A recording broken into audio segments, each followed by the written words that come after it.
How's it going, everybody? Thank you for joining us today on this Thursday, 11th of July, 2024. I'd like to say hi to everybody. Thank you for joining us on Facebook, YouTube, Twitch, X, Rumble, and Pill.net. And while Kay's doing all of the background things, I'll just go ahead and make some, I don't know, some chitter chatter here. I've been working on that Declaration of Independence video. It's going to, I don't know, I'm hoping to get it done tomorrow while I don't have, well, actually, I do have class tomorrow. And hopefully Bethany Ann will do her part and we'll have a new intro here shortly. So if you haven't already, please take a moment and hit that thumbs up button over on Rumble and YouTube.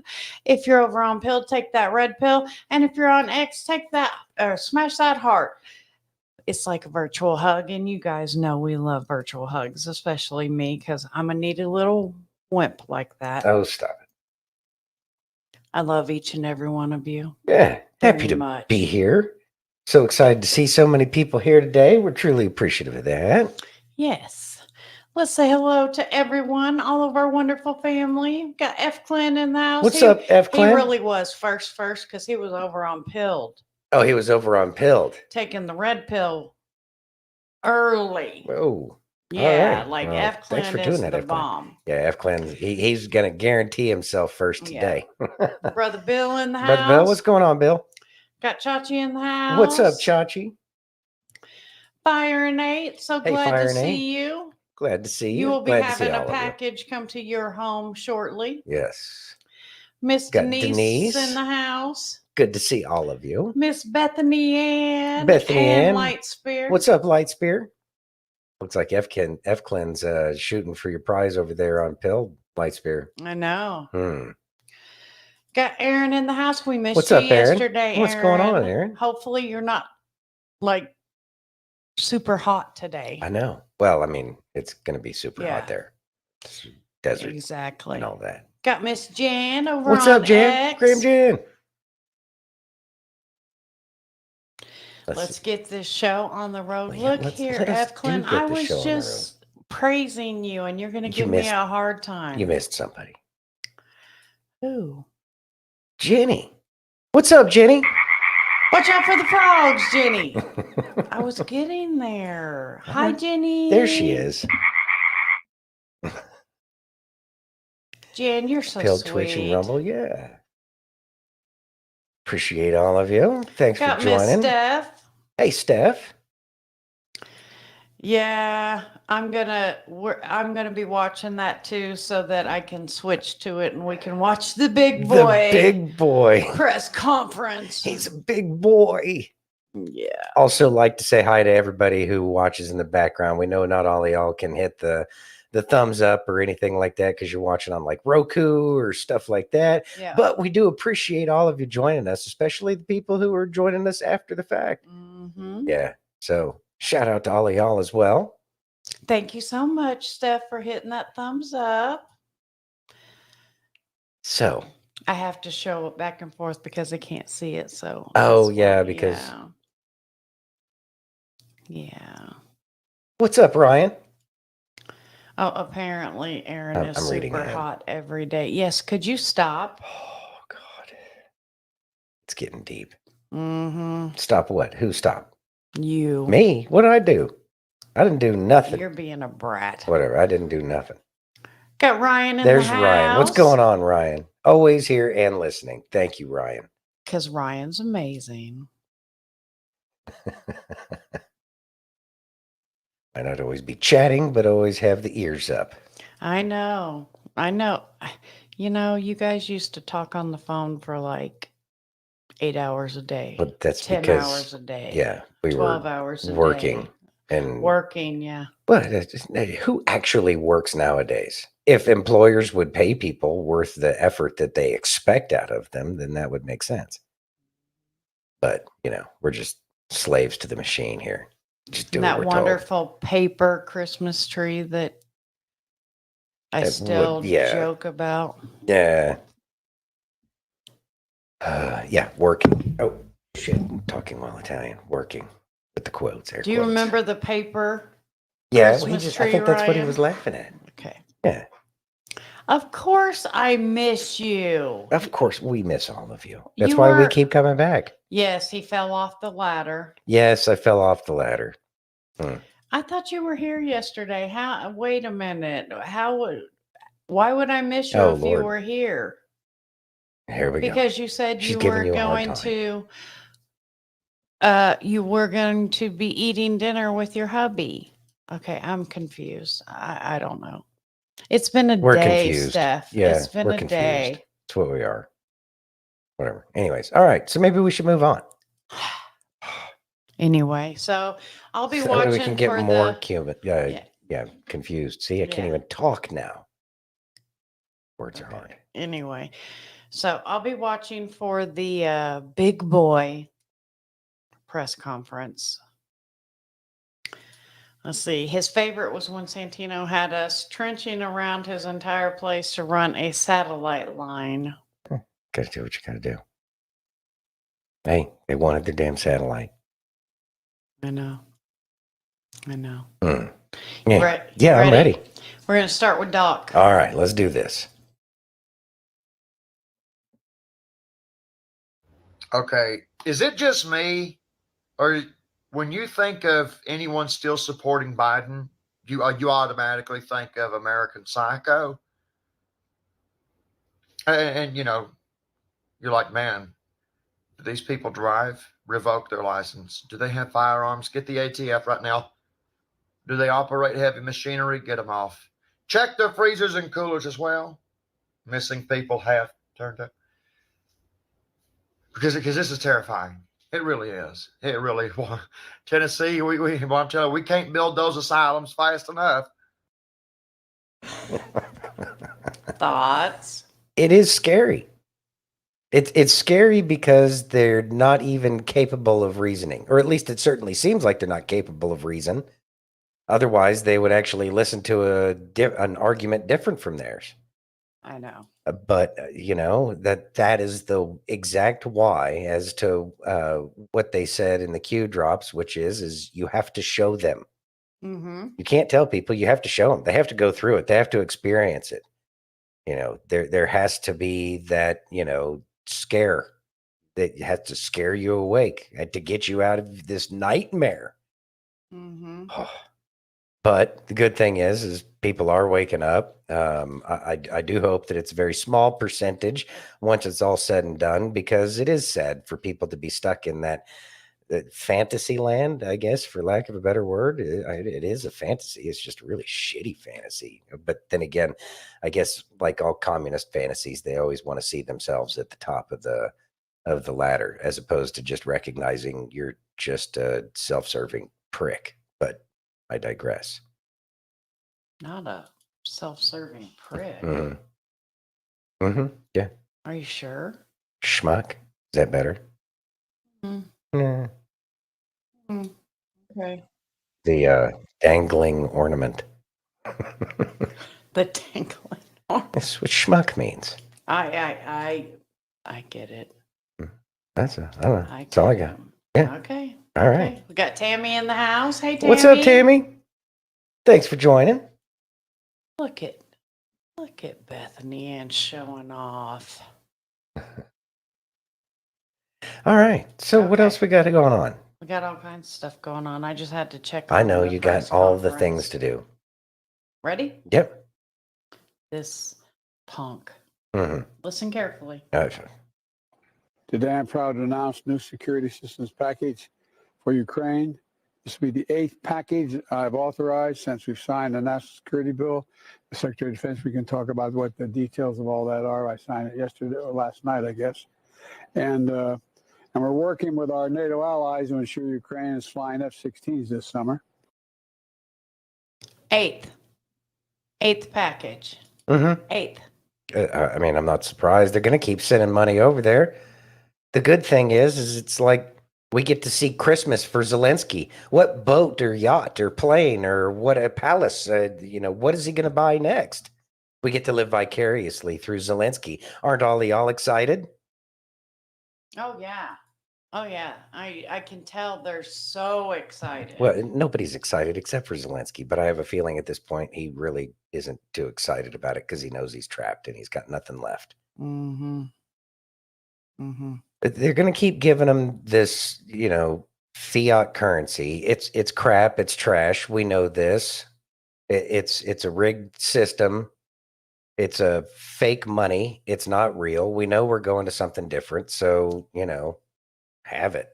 Jan says, when did it stop? When did it stop? That a sitting president don't have to go through Congress to get approval of anything. Yeah. Isn't that special? He's going to lose his sugar daddy, sugar grampy. I don't know. Sugar poopy pants. Yeah. Sugar poopa pants. Poop pants. I don't know. It's the 8th one though, guys.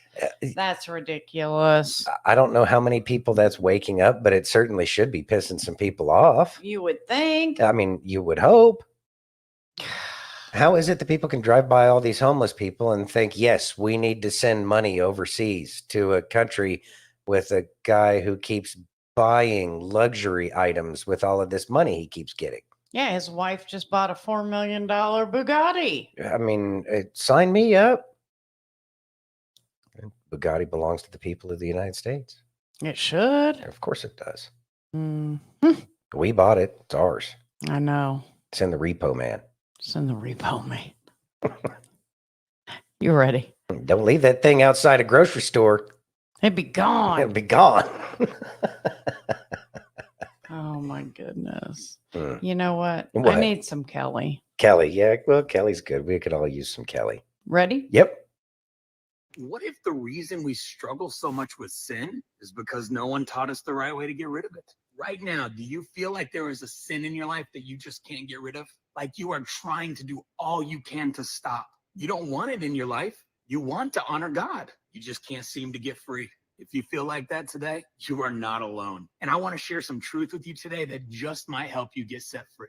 You see, in our mind, as soon as we gave our life to Jesus, we realize how unworthy we are of the gift he died to give us. So we make a choice. I'm going to get rid of this sin and get closer to you, God. We see it as us standing here, God standing way over here, and all of our sin in the middle. And if we could just get through it, then I could be close to God. Because we know sin separates us from God. But there's a problem with that, isn't there? We can't ever seem to get through all this sin. If you could have gotten through your sin already, you would have. But the truth is, you can't. And if we've been taught our whole lives, we need to fix our sins so we can get close to God. No wonder so many people walk away from God because they have so much sin and feel like they can get close to him. And then the church isn't really helping much. You did what last night? Oh, you should be ashamed of yourself. You guys are living together and you're not married. Oh, you're going to hell. You need to get your life figured out and then come to church. You see, that kind of teaching implies you can do this on your own. It teaches that someday you can have a great relationship with God, after you fix all this mess first. But again, I say, if you could have got through all your sin, you would have by now. So let's look at this all a little differently, shall we? You see, it's not really the sin that we're obsessed with. It's sin's promise of pleasure. We know we don't need this in our lives, but at the same time, we feel like we do need it in our lives. We feel like it fills a void. We need this to be happy. We need it to get through our day. And that leads us to step one. We need to come to the understanding and realization that anything we need is found in him. My Bible says that nothing we find in the world will even come close to what we find in his love. And Romans 2:4 tells us it's the goodness of God that leads us to repentance. First thing you need to understand is the world has nothing to offer you. Those sins that we feel like we need, that are bringing us joy and fulfillment, are really only destroying us. And the truth is, resistance to these sins in our life only heightens the promise of pleasure of acting out on it. The more intense the inner battle not to do it, the greater the promise of pleasure if I do. But we're believers now, right? We're Christians. We know we can't openly keep these sins alive in our life because somebody's going to call us out on it. So what do? We go into hiding. Now, to keep these sins alive in my life, I have to hide them from my wife, my husband, my kids, my family, my friends, my work. And now my attention, my time, my heart, my mind, my efforts are going to be divided between my sin in my family and friends and the things I care about. No longer do the people closest to me get the best of me because a part of me is always being set aside for my sin. And this is the struggle we find ourselves in all the time. I know this sin is robbing me of my best and I want to get rid of it. So I try as hard as I can. And maybe you do avoid it for a while, but whether a day, a week, a month, or a year, eventually we act on our sin. And then what happens? We get weighed down with guilt and shame. We go back into hiding and we start the process all over again. Nah, Kelly, not me, man. I'm in control of my sin. I got a handle on this. Oh, really? You see, when you feel in control of your sin, you're really not in control. Sin controls you. The power of sin is not when you act out. It's when you give yourself permission to.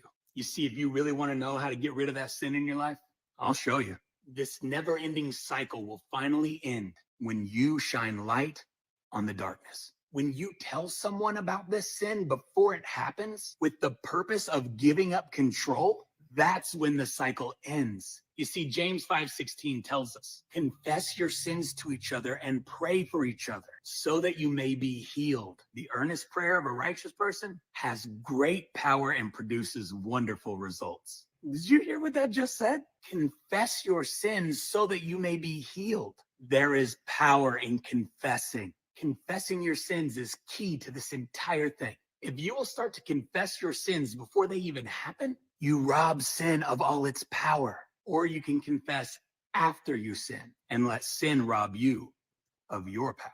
One of the greatest truths you could ever learn is hiding sin gives it more power, but shining light on it kills darkness. You see, at the beginning, I said we've been going about this all wrong. We've been trying to get through our sin to get to God. But did you notice something in that scripture I just read you? It said the prayers of a righteous person have great power. And who is righteous? Well, righteous just means right standing with God. And because Jesus died to give us his righteousness, meaning his right standing with God.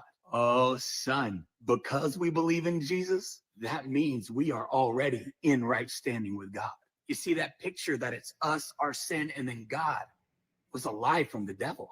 When you got saved, you weren't on one side with God on another and your sin in the middle. It's you and God standing next to each other with his arm around you saying, yeah, that's a lot of sin. And I know you can't take care of it. But hey, guess what? I can.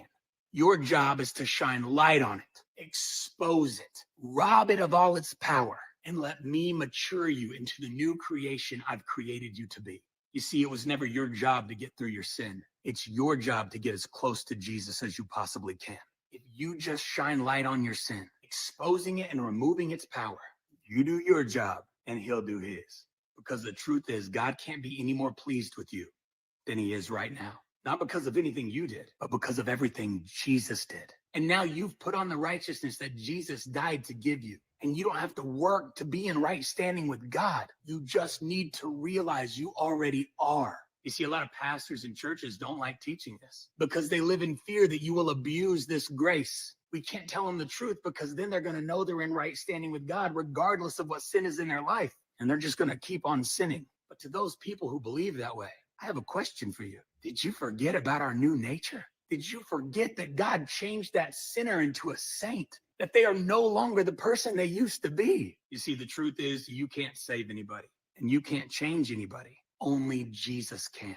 It's not my job to point my finger at you and tell you to get your sin fixed when I'm over here dealing with the exact same thing. I need to trust when I tell you the truth that you're in right standing with God right now. And it has nothing to do with all the sin in the middle of your life. I have to trust that God is maturing and developing you into who he's called you to be. And that as you grow in him, he will remove those desires from your life by showing you how good he is instead. So let me encourage you today. And this is going to sound so wrong. I know. You want to get rid of sin in your life? Stop trying to get rid of it and start shining light on it instead. You don't have to work through your sin to get to Jesus. He's with you right now, and he couldn't be any more pleased. You focus on getting close to him and letting him mature you into who he's called you to be, and he will take care of that mess you got going on. Yeah, we serve a God that good. Think about that for a minute. Thoughts, Santino?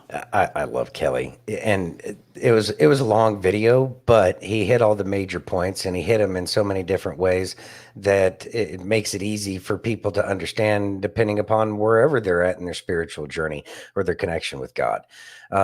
Yeah, we got to confess our sins, and people pray for us. Long story short, we confess our sins. People pray for us. God gets closer to us. We now have a new spirit, so therefore we get rid, or that sin is kind of cleaned of us, and it makes it easier to not fall back in those patterns. Does it mean that we can fall back into those patterns? Yes, we can, because we don't pay attention to things we should be paying attention to. But with that being said, we try harder and harder to make sure that we are getting closer to God, through our studies. As we read the Bible, we understand His Word, and He breathes into us, and it makes it a lot easier to not do the things that we used to do. I could tell you, I'm nowhere near as angry as I used to be, and I see things that would have set me off, and just would have been angry for days. And it's not like that anymore. That was probably one of my the most difficult things for me is the anger, the recognition that things weren't going the way they were supposed to go. Well, they're not supposed to go the way I wanted them to go, and that may have been a much better way. Kind of like all of you, it makes us angry that there's all this corruption and things, and we've all been stewing in that anger. It makes us angry that these people are in these places. But as we read the book, we recognize that that's kind of part of the cycle of history of mankind. These mistakes keep getting made, and so we just have to take a step back, have that faith that God is working through the people that He needs to work through, and the only thing we really have to do is work on ourselves and start to live the example, so that way other people are drawn to it. And we've been seeing this cycle happen for quite some time now, and as more and more people turn to God, more and more people are getting healed of their sins, and they are starting to live the path, the narrow path. And as more people live that narrow path, it encourages more and more people, so it feeds itself. And so now we just have to keep doing what we've been doing, try to make a deeper and deeper connection each and every day, and watch and find out where we can be of help to humanity around us. Exactly. You have a comment? Rambo says, "How is sleeping on the couch, Santino? Your beard looks good, though." I appreciate that, man. I haven't had to sleep on the couch quite yet, but I did get a comment this morning. Your beard is scratchy. Is whatever. It's not even that scratchy anymore. Yes, See? it is. No, it doesn't even Yes, sound it scratchy. is. It's soft. And No, it's not. yeah, it's probably gonna go away. Mm-hmm. It is. Mm-hmm. Mm-hmm. Anyway, I don't know. I know I gotta at least clean up the neck. Look like a bum. It's all right. Fit in with the rest of the homeless people in Las Vegas. There's more homeless people in Las Vegas than there are people with homes. Beard oil. Beard oil helps. helps. Thank you. I appreciate that. Tips from Jenny. Because Christian. See, He has an awesome beard. Bethany and Rambo and Friends. I literally thought similar about 5 seconds ago. Apparently, the ESPN is bouncing around with all of y'all. Keep going. All right, we'll see what happens. mm-hmm. So, are they preparing the big guy or what? Jan? Oh, here. You have to see this Oh, real Lord. quick. All right, are we? All right. First of all, there's a whopping 1,200 people waiting for this. And most of them over here are talking about Trump 2024. I saw the clowns, the clown emojis. You know what I'm not seeing on those flags is the fringe. But I've been seeing the fringe where Trump is Mm-hmm. at his meetings. Yeah. This is NATO. Interesting. Yeah. I guess this is a big boy meeting. He's such a big boy. Neck beards are in these days. That's what I should do. Is I should shave the face and just leave the neck beard. No. Just a No. woolly neck. No. No. Boy, you are pushing it. What? Just a thought. I just stream a thought. That's what I do here. Nope. Mm-mm. A neck beard is where it's only the neck. It's just the neck. Boy, I tell you what, It wasn't even my idea, Santino's going to end up divorced but because of what other people said. because you're thinking, oh, that sounds good. They just sound. I didn't say it sounds good, but I did get a giggle out of it. Oh, here he comes. Oh, here he comes. All right, here we go. Well, good evening. We just concluded this year's NATO summit, and the consensus among the members was it was a great success. It's especially momentous because it represented the 75th year, the most important military defense alliance in the world's history of the world. We should never forget that NATO grew out of the wreckage of World War II, the most destructive war in history. The idea was to create an alliance of free and democratic nations that would commit themselves to a compact of collective defense. Standing together, they knew we'd all be safer. An attack on one would be treated as an attack on all. And it's worked because a would-be aggressor knows if they attack one of us, they'll be attacked by all of us. Sending that message is the best way to deter aggression and prevent wars in the first place. For those who thought NATO's time had passed, they got a rude awakening when Putin invaded Ukraine. Some of the oldest and deepest fears in Europe roared back to life because once again, a murderous madman was on the march. But this time, Murderous madman. no one cowered in appeasement, especially the United States. We collected intelligence that Russia was planning to invade Ukraine months before the invasion. I directed the intelligence community to be a significant amount of They got 'em intelligence reading classified fast. so I could start building an international coalition to oppose the invasion. Then in February, some of you remember, I warned the world that the invasion was imminent. I rallied a coalition of 50 nations from Europe to Asia to help Ukraine defend itself. Many foreign policy experts thought as Putin amassed Russian forces just 100 miles north of Kyiv, the capital of Ukraine, but Putin thought it was the mother home of Russia.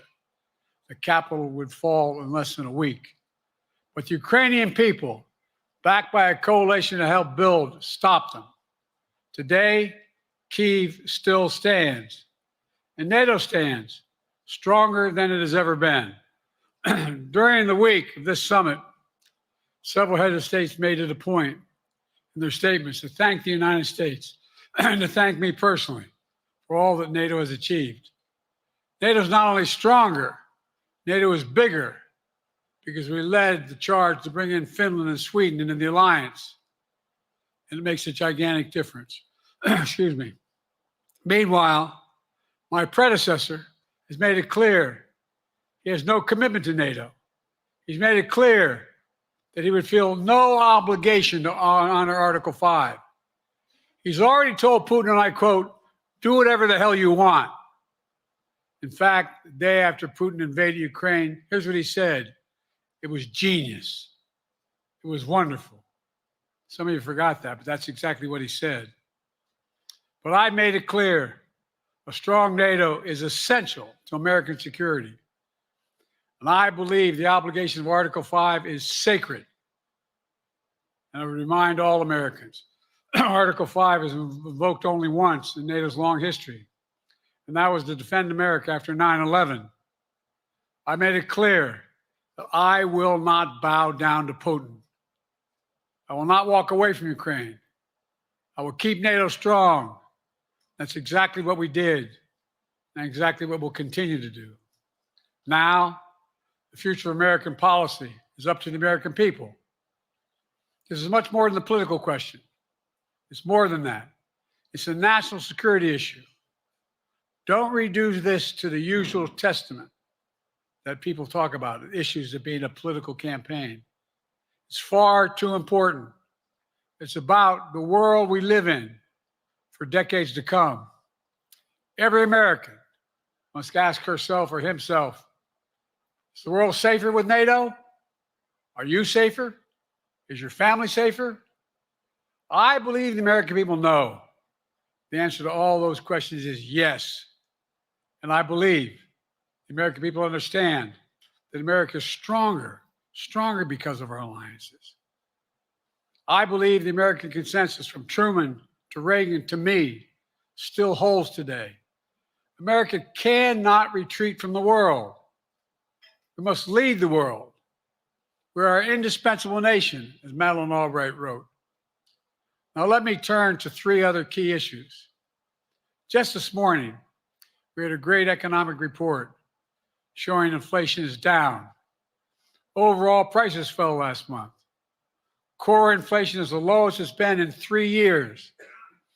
Prices are falling for cars, appliances, and airfares. Grocery prices have fallen since the start of the year. We're going to keep working to take down corporate greed to bring those prices down further. Meanwhile, Trump's calling for a 10% tariff on everything Americans buy, including food from overseas, vegetables, and other necessities. And economists tell us that would cost the average American working family another $2,500 a year. It's a tax of $2,500 a year. Second, our efforts to secure the border, the southern border, is working.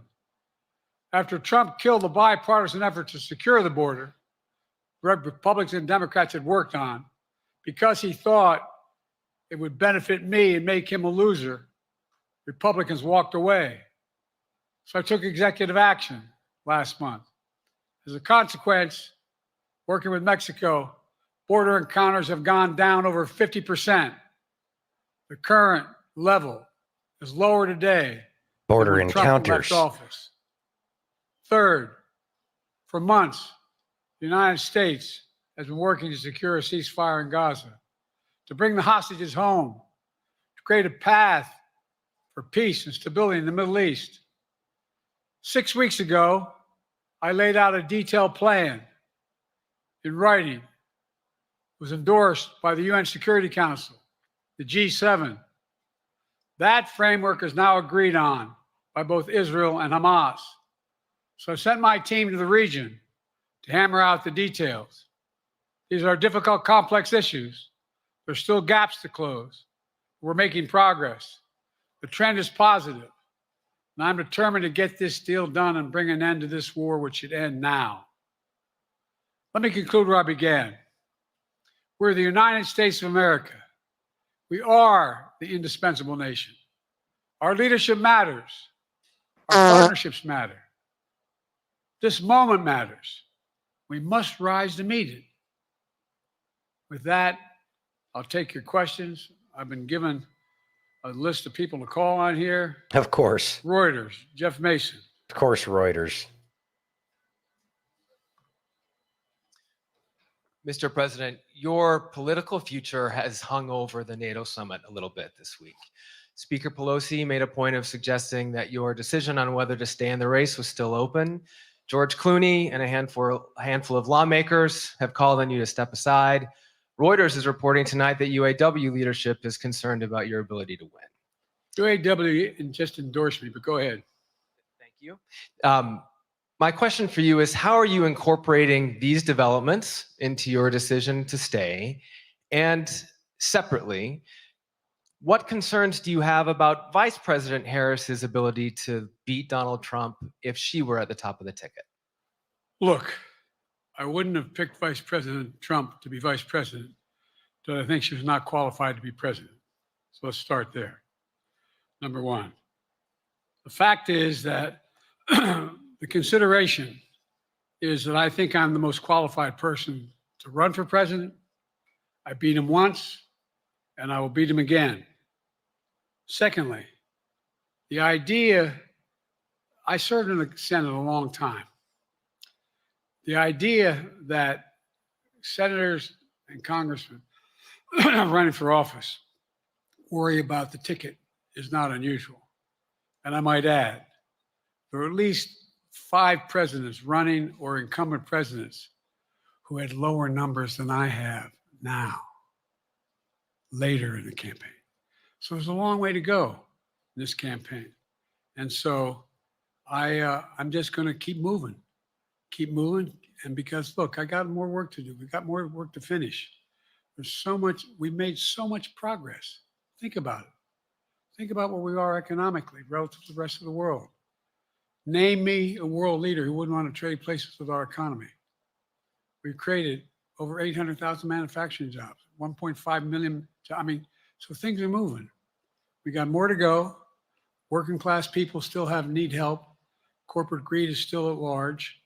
Their prices, the corporate profits have doubled since the pandemic. They're coming down. And so I'm optimistic about where things are going. Danny Kemp, AFP. Thanks. Thank you, Mr. President. I wanted to ask you about your, you mixed up Presidents Zelensky and Putin earlier today. And you now have sort of your key allies, including the British Prime Minister, the President of France, the German Chancellor having to step in and make excuses for you on that. Officials here are saying off the record that your decline has become noticeable. Hasn't this now, frankly, become damaging for America's standing in the world? Thank you. Did you see any damage to our standing in my leading this conference? Have you seen a more successful conference? What do you think? And the Putin piece, I was talking about Putin, and I said, and now, at the very end, I said, here, I mean, Putin. I said, no, I'm sorry, Zelensky. And then I added 5 other names. Look, guys, the idea anybody suggests that we haven't had an incredibly successful conference. How many times did you hear in that conference? I know it sounds too self-serving, but other leaders, heads of state, in thanking me, saying the reason we're together is because of Biden, because Biden did the following. Look, folks, this is well, anyway, I thought it was the most successful conference I've attended in a long time. And Good job, finally, Joe. You're doing great, buddy. It was. Next one. Sorry, Nancy Cordes. They are CBS. fading. Thank you, Mr. President. You mentioned other instances in history where presidents have faced a challenge, but what makes this moment in history so unique is that it is not your enemies who are calling on you to reconsider your decision to stay in the race. It's your friends, supporters, people who think you've done a great job over the past 4 years. Have you spent time thinking about what it would mean for your legacy, which you've worked decades to build, if you stay in the race, despite the concerns that voters say they have, and you lose to someone who you yourself have argued is unfit to return to the Oval Office? Well, look, That's a soft way of asking him to drop out. I'm not in this for my legacy.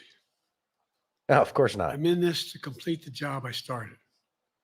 As you recall, understandably, many of you and many economists thought my initial initiatives that I put forward, can't do that, it's going to cause inflation, things are going to skyrocket, the debt's going to go up. What are you hearing now from mainstream economists? 16 economic Nobel laureates said I've done a hell of a job. Yeah, Obama got a Under Nobel my too. plan so far and what's going to happen in the future if I'm reelected, that things are going to get much better. Our economy is growing. I was determined when I got elected to stop the trickle Except for the down Nobel economic theory, laureates. that if the wealthy did very well, everybody else would do well. My dad was a well-read, decent guy. I don't remember much trickling down on his kitchen table. Middle-class people and You were in working-class people Congress, need help. asshat. And so what happened is I decided to was able to implement as president what I believed when I was a senator. And that is that the way to build this economy is from the middle out and the bottom up. That way we grow the economy. And the wealthy still do very well. They do fine. And guess what? Find me an economist, mainstream economist who said we haven't done well. What have we not done that isn't working? Yeah, find all of them that And say we're so doing we got great. more to do, though. We gotta need finish that. the job. And by the way, I come from the corporate state of the world. What? Delaware has more corporations, Oh. you know. Oh, well, registered that in makes you a Delaware than every other businessman state by in proxy, the nation combined. like osmosis. I'm not anti-corporate, but corporate profits have doubled since the pandemic. Doubled. It's time things get back in order a little bit. It's time, for example, if I'm reelected, we're going to make sure that rents are kept at 5% increase in corporate rents for apartments and the like and homes are limited to 5%. We're going to make a lot of changes that I've been talking about because we're going to continue to grow this economy. And by the way, I know, remember how I got so roundly criticized for being so pro-union, not labor, union. Well, guess what? I've been the most pro-union labor president in history. Not a joke. And guess what? We had the Treasury Department do a study. When unions do better, everybody does better. Everybody does better. Creepy And voice, we talk Joe. about how, for example, when I went, remember when we talked about getting the computer chip industry back in the United States? Used to be 40% of the industry. We invented the chip. 40% of the industry was in the United States. And former presidents decided that the best way to do it is find the cheapest labor in the world, send the product over there and import what the product was. And so what did I do? I was told not to go over to Europe, to Asia, including Europe, but Asia. And I remember going to South Korea, convincing them to invest $20 billion in the United States to build computer chip factories. And I asked why when they finally decided to do it. And the answer was because you have the safest economy in the world, and you have the best workers in the world. So the whole idea here is we've invested, there's over $50 billion in investment in computer chip manufacturing just coming in the bean. None of you thought that would happen. None of you thought that would happen. But it's happening. It's happening. And it's going to grow economies. All through, and by the way, red states and blue states. Manufacturers as much in red states as in blue states. I've made no distinction. So my generic point is that the idea This that is a generic we point. can't continue to build and grow the economy, make it fair. Like I said, from my standpoint, when the middle class does well, that's when the whole economy grows. The poor have a shot, the wealthy do well. But the wealthy got to start paying their taxes. As a follow-up, sir, you mentioned that your Vice President Kamala Harris would be ready to serve on day one. Can you elaborate on that? What is it about her attributes and her accomplishments over the last 4 years that make her ready to serve on day one if necessary? First of all, the way she's handled the issue of freedom of women's bodies to have control over their bodies. Secondly, her ability to handle almost any I issue wish on the she'd board. start. This was a hell of a prosecutor. She was a first-rate person, and in the Senate, she was really good. I wouldn't have picked her unless I She thought she was was. qualified to be president I'm sure. from the very What are beginning. those I qualifications? made no bones about that. She is qualified to be president. That's why I picked There's her. the qualifications. Willie Brown. Felicia Schwartz, Financial Times. Thank you, Mr. President. Presidency is the most straining job in the world, and it's 24/7. How can you say you'll be up for that next year, in 2 years, in 4 years, given the limits you've acknowledged that you have today? The limits I've acknowledged I have. There's been reporting that you've acknowledged that you need to go to bed earlier and your evening around 8. That's not true. Look, what I said was, instead of my every day starting at 7 and going to bed at midnight, it'd be smarter for me to pace myself a little more. And I said, for pace example, yourself. the 8, 7, 6 stuff, instead of starting a fundraiser at 9 o'clock, start at 8 o'clock. People get to go home by 10 o'clock. That's what I'm talking about. I'm not talking about, and if you looked at my schedule since I made that stupid mistake in the campaign, in the debate, I mean, my schedule has been full bore. I've done, where's Trump been? Riding around in his golf cart, filling out his scorecard before he hits the ball? I mean, look, he's done virtually nothing. And I have, I don't know how many, don't hold me to it, roughly 20 major events, some with thousands of people showing up. And so I just think it's better.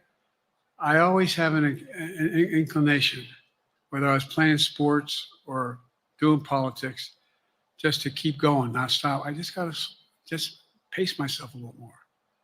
Pace myself. And the next debate, I'm not going to be traveling into 15 time zones a week before. Anyway, that's what it was about. That's what it was about.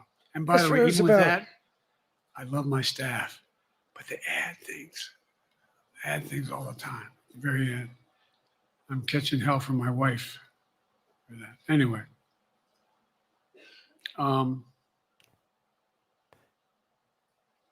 on, Joe. I'm Check the sorry, list. Hurry up. Zeke Miller, Associated Press. There you go. Good job. Big Thank you, boy. Mr. President. Two questions for you. First, on the NATO summit, President Zelensky, in your meeting with him, he pressed you to lift your limitations on the Ukrainian use of American weapons, saying that in his public remarks afterwards, saying that Ukraine cannot win the war unless those limitations are lifted. Are you reconsidering your position on that? And then secondly, following up on Felicia's question there, leaders of your own party have said Bye, Felicia. they're not worried about that debate. They're worried about the next bad night and the bad night after that. How can you reassure the American people that you are up to the task and that there won't be more bad nights at a debate stage or somewhere else? First thing about Zelensky asking for the ability to strike deep into Russia.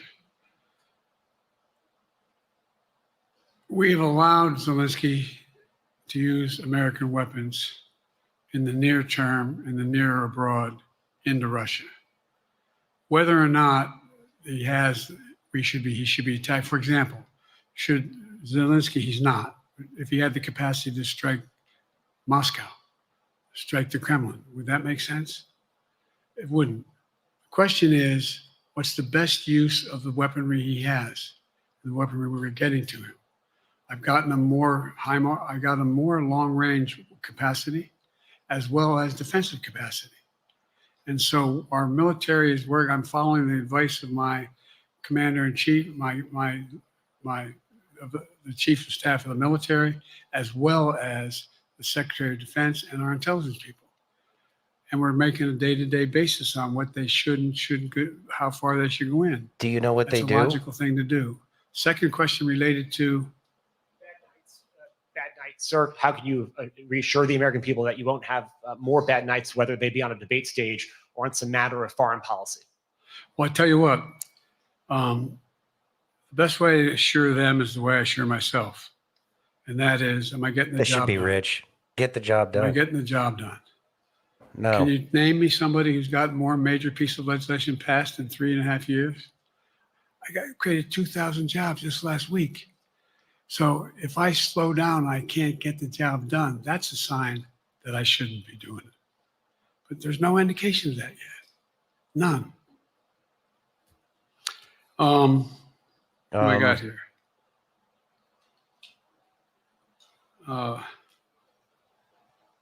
Merrick, Pulaski Radio. Thank you, Mr. President. How are you? I'm well.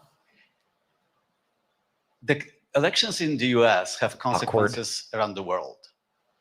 You have pretty high standing in Europe. I just asked President Macron about you, and he said we are happy to have him as the president of the United States. But there is a concern. Many people in Poland and across Europe are worried that the former president may win the election. And there's a lot of concern that Donald Trump may weaken NATO, stop supporting Ukraine, or push Ukraine to give up territories to Russia. They're correct. And yourself was warning just 2 minutes ago about it. So my question is, do you think that Europe will be left on its own if Donald Trump wins the election? And what's your advice to European leaders to prepare for possible US disengagement? Well, look, I think, how can I say this without sounding too self-serving? Don't worry about Not that. any of my European allies come up to me and say, Joe, don't run. What I hear them say is, you've got to win. You can't let this guy come forward. It'd be a disaster. It'd be a disaster. I mean, I think he said in one of his rallies, don't hold me to this, recently, where NATO, I just learned about NATO or something to that effect. Foreign policy has never been his strong point. And he seems to have an affinity to people who are authoritarian. It wasn't this strong That point. worries, as I tell you from Poland, that worries Europe. That worries Poland. And nobody, including the people of Poland, think that if he wins in Ukraine, he's going to stop in Ukraine. That that's going to be the end of it. And so what I can say is, I think I'm the best qualified person to do the job, to make sure that Ukraine You does should not start fall, thinking. that Ukraine succeeds, that the European alliance stays strong. You may recall, That no would one be was epic. talking about Finland joining NATO. I remember talking to Putin right after we got elected in Geneva, and he was talking about what we should do. We couldn't be in Eastern Europe, et cetera. And I said, you're looking for the Finlandization of Ukraine, because you're going to get the NATOization of Finland. And about 4 weeks later, I got a call. No, that's not true. Probably 5 months later, from the president of Finland, could he come and see me in my office? I invited him to the Oval Office. We sat down and talked. He said he wanted to join NATO. Could I help? And I did. It wasn't automatic. And then I got a call from the Swedes. I beg your pardon? Get the microphone over there. And so Finland joined NATO. 800-mile border is a significant, and they're already allies, but they weren't part of NATO. And you heard, I think you heard, maybe, I can't recall whether he said it publicly in our closed meeting, but he wouldn't mind it being repeated. He said, we decided in Finland, the people of Finland decided they had to be part of NATO. It was in our interest because of the joint Yeah. ability to be together, to dissuade any attack on Finland. And the same thing with Sweden. It took a lot of selling to some folks, particularly in Turkey and other places, to agree to the expansion. But it expanded. And we're a hell of a lot stronger because of it. We're more secure because of it. And by the way, I was able to get 50 other nations, 50 to support Ukraine. 50. We were able to bring about a coalition of Europe and Asia, Japan and South Korea. I just we talked about AUKUS, and we talked about the relationship between Australia, New Zealand, Japan, South Korea, the United States. We're making the world safer and stronger because we have to deal with the new arrangement that exists in the world. The Cold War is over. The post-war era is over. What is going to replace it? And I respectfully suggest I have a pretty good idea what that should be. I've convinced a lot of people to follow it. We're just going to get stronger. So what should we David replace the Sanger. Cold War with? Where's it? Thank you, Mr. President. Be nice, David. Mr. President, the NATO declaration that was issued yesterday was very notable because it described China as a decisive enabler of the war in Ukraine for its provision of critical goods to the Russians. That's part of a broader partnership that seems to have cemented in place in the past 2 or 3 years. I think one that you were a little bit doubtful of when we asked you about it some time ago.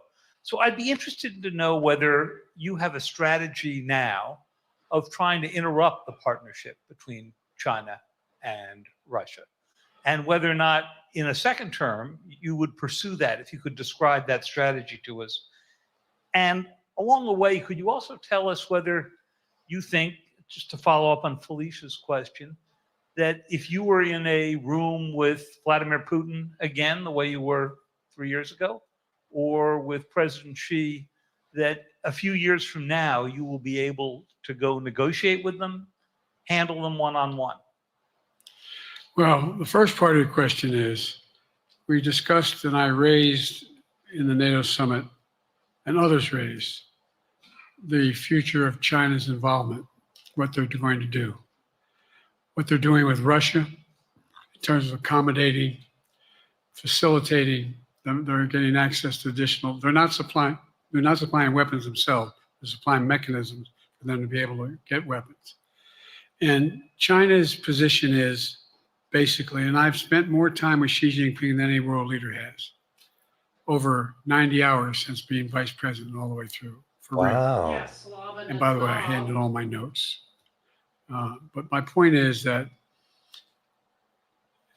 she believes that China is a large enough market that they can entice any country, including European countries, to invest there in return for commitments from Europe to do A, B, C, or D, or not to do certain things. What's happened is we had a long discussion about what we have to make clear. China has to understand that if they are supplying Russia with information and capacity, along with working with North Korea and others to help Like we do Russia's with Ukraine armament, against Russia. they're not going to benefit economically as Ah. a consequence of that by getting the kind of investment they're looking for. Yet they're not worried. And so, for example, we're in a situation where we've reestablished direct contact with China after that. Remember the balloon, quote unquote, going down, and all of a sudden things came to an end? Well, we Which set up a balloon? new mechanism. There's a direct line between Xi and me. Oh, and wow. our military has direct access to one another, and they contact one another when we have Oh, good. problems. Didn't know it.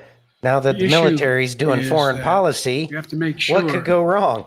that she understands there's a price to pay for undercutting both the Pacific Basin as well as Europe, and as it relates to Russia and dealing with Ukraine. And so for example, if you want to invest in China, as you know this area really well. Want to invest in China, you have to have a 51% Chinese owner.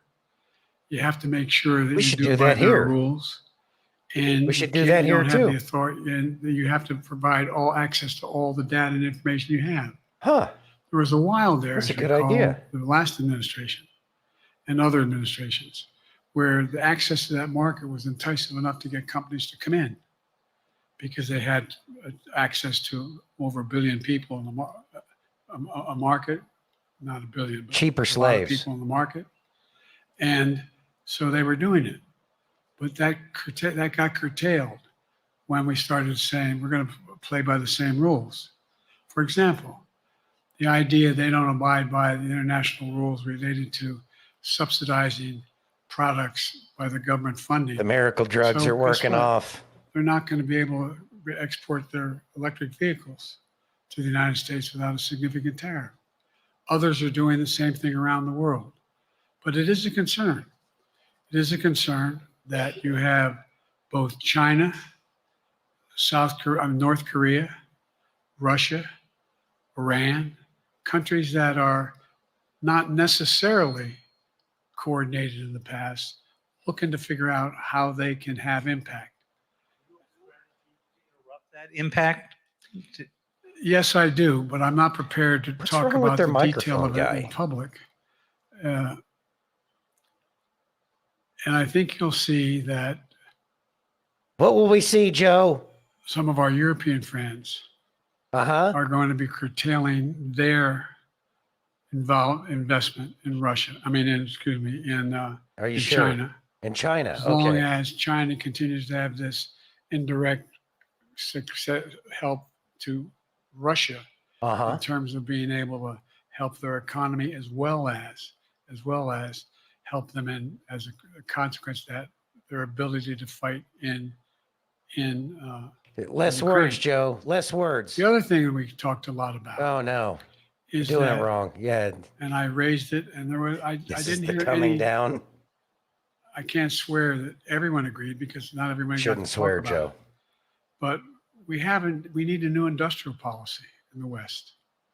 Do For we example, stop like sending we John talked Deere to about how Mexico? both the EU as well as NATO has to be able to begin to build their own munition capacity. That's a good Has to be idea. able to generate used their to. own capacity to provide for weapons and the ability to.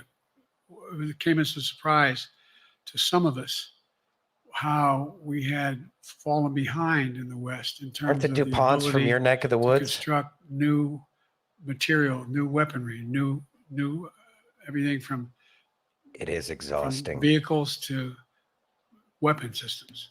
Yeah. And so one of the things that came out of this was we're going to be meeting again with a number of my colleagues, my European colleagues, is what do we do to increase the capacity Mhm. of the West, particularly in Europe and Japan, to be Mhm. able to generate kind of ability to produce their own weapon systems, not just for themselves, but to be able to generate that.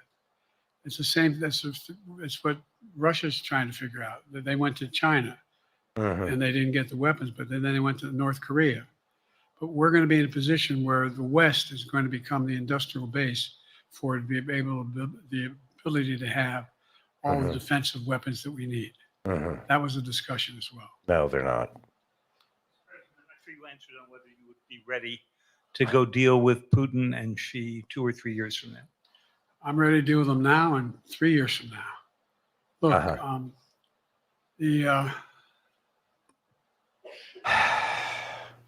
Like I said, I'm dealing with Xi right now. Lots of I'm in shit. direct contact with him. I have no good reason to talk to Putin right now. There's not much. Not a that, single one. he is prepared to do in terms of accommodating any change in his behavior. Mm. And Why but would he? there isn't any world leader I'm not prepared to deal with. Mm. But I understand the generic point is Putin ready to talk? I'm not ready to talk to Putin. Well, then Unless what does Putin's it matter ready if he's change ready to his- talk? His behavior and the idea. Look, He's going to get broomed. Putin's got a problem. Going to see the hook come across, First of all, pull him out. in this war that he is supposedly have won. And by the way, I think, don't hold me to the exact number, but I think that Russia had 17.3% of Ukraine that they've conquered. Now it's 17.4. Really? I mean, in terms of percentage of territory. They've not been very successful. They've caused horrible damage, loss of life, but they've also lost over 350,000 troops, military, killed or wounded. They have over 1 million people, particularly young people with technical capability, leaving Russia because they see no future there. They've got a problem. But what they do have control of is they We're are not very good one. at controlling and running the public outcry that relates to how they use mechanisms to communicate with people. They lie like hell to the constituencies. They lie like hell about what's going on. And so the idea that we're going to be able to fundamentally change Russia in the near term is not likely. But one thing for certain, if we allow Russia to succeed in Ukraine, they're not stopping in Ukraine. I recommend, I know you know this because you've written about it. Read Putin's speech after they moved in, what it was all about in Kyiv. It wasn't about just, anyway. I remember Read when what his y'all were objective silencing is. that. And anyway, but so I think that I'm prepared to talk to any leader who wants to talk. Pepperidge Farmer including members. Putin called me and wanted to talk. Last time I talked to Putin was trying to get him to work He's an arms rambling. control agreement related to Get another nuclear weapons question in there. space. That didn't go very far. So my point is, I'm prepared to talk to anybody, but I don't see any inclination. Why isn't Jill in the There is an background like inclination telling on him the to part of the shut up? Chinese to keep in contact with me because they're not sure where this all goes. And look what's happened in Asia. We have strengthened the Asian Pacific area more than anybody else has. We just put together with today. I brought on. I asked our NATO allies that we bring on the group from the South Pacific, Australia, New Zealand, Japan, Australia. I already mentioned Australia. And I met twice now, I think, with the 14 leaders of the Pacific Island nations. And we've slowed down. This is what's the going best on. the pharmaceutical We've slowed industry can down do. China's reach. But there's a lot of work to do. This is a moving target, and I don't take it lightly. Yeah, thank God. Sam from NPR. Thank you, Mr. President. Asma Sure. Khalid with NPR. I have two questions. Earlier, you spoke about the ceasefire plan between Israel and Hamas. We're now looking at 10 months of war, and I'm curious if there's anything that you feel personally you wish you would have done differently over the course of the war. And then secondly, if I may, I wanted to ask you about your presidential campaign. I remember covering your campaign in 2020, and there was a moment where you referred to yourself as a, quote, bridge candidacy, a transition to a younger generation of leaders. I want to understand what changed. Two things. Let's go back to the first thing we and the talked second about thing. Would I have changed anything that's happening with Israel and the Palestinians and the Palestinian movement?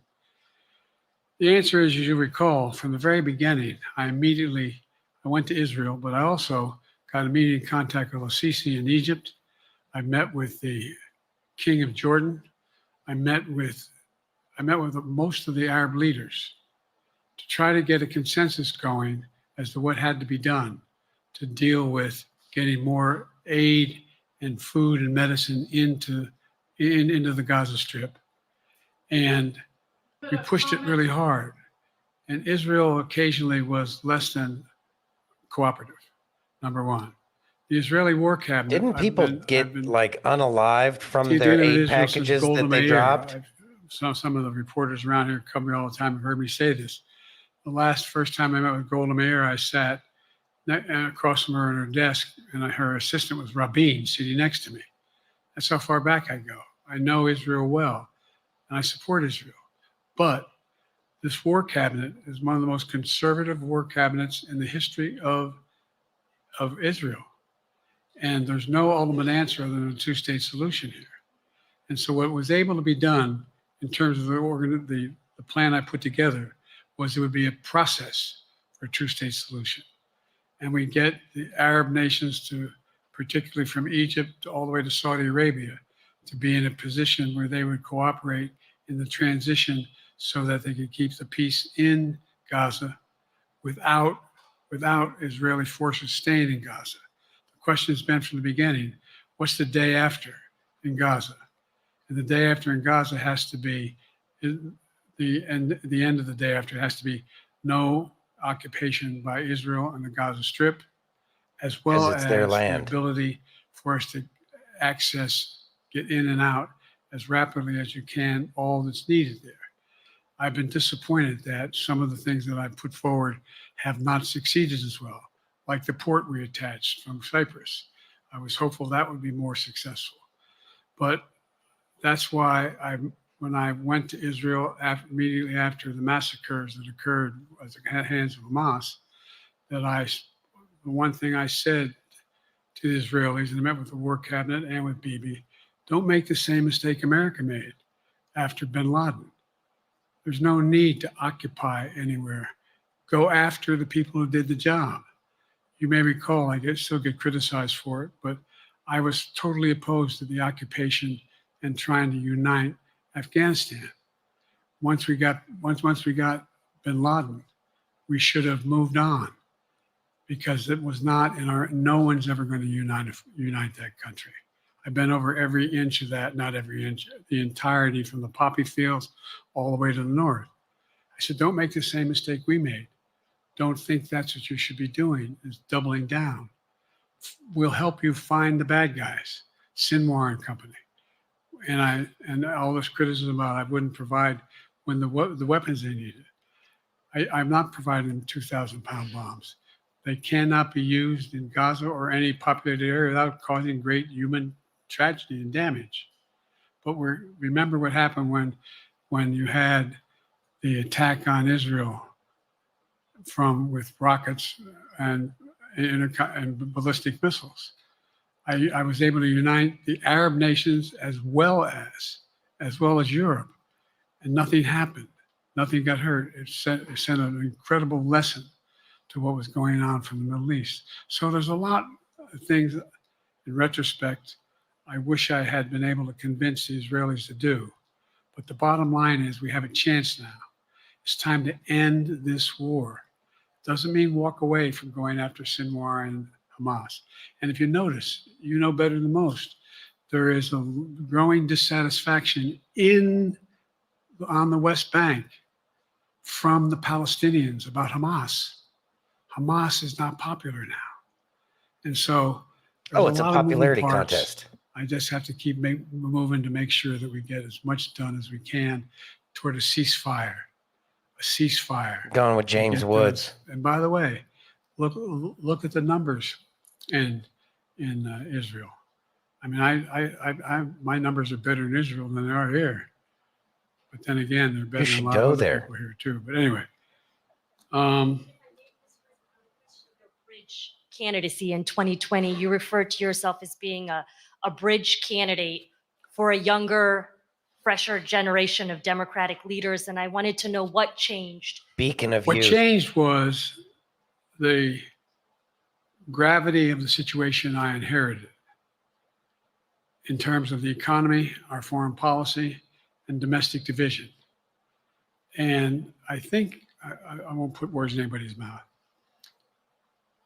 Most presidential historians don't stop give me now credit for having accomplished more than most any president since Johnson and maybe before that to get major pieces of legislation. He did passed. more than George Washington. What I realized was my long time in the Senate had equipped me to have the wisdom on how to deal with the Congress to get things done.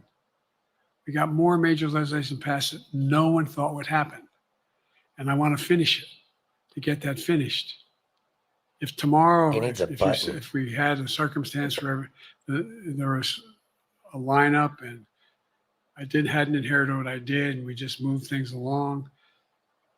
Anyway. That's a good idea. It's going to change. Last question. Haley Bull, Scripps. Or no, Josh Weingrove, I'm sorry, was the next one. I'll do 2 more questions. Please no. Thank you, Mr. President. No. Many of your colleagues, Democrats on the Hill, are watching tonight as they assess what they want to say about your candidacy.